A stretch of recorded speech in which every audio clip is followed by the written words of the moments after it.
আজকে আমরা ৩ জেনারেশন মিলে গেছিলাম বাজার করার জন্য। আমি, আম্মা আর মাহিরা মানে মা, মেয়ে, নাতনি ৩ জন মিলে আজকে বাজার করতে যাবো। মেইনলি আমি আর আম্মাই যাইতাম।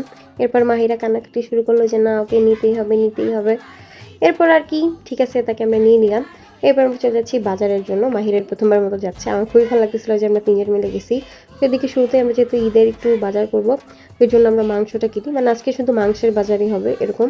তো আম্মা মাহিরাকে নিয়ে মাংস কিনতেছিল। আর আমি এদিকে চলে গেছিলাম মুরগি কেনার জন্য। যাতে করে টাইমটা একটু বেঁচে যায়। তো যাওয়ার পরে মুরগি কিনতেছিলাম। ভাই সবকিছুর দাম বেড়ে গেছে। মুরগিগুলো ৳৩50 করে কেজি ছিল। আপনাদের এদিকে কত আমাকে একটু কমেন্ট করে জানান। আর এদিকে না মিষ্টি আলু আমার খুব পছন্দ। আমার খুবই ভালো লাগে মিষ্টি আলু খেতে। তো এদিকে বাজারে দেখার পরে আম্মাকে বললাম নেওয়ার জন্য। তো ৳৪০ করে কেজি ছিল। ৳১০০ র ২.৫ কেজি নিছিলাম। এখনো খাইনি। রেজক শেষ করে তারপরে খাবো।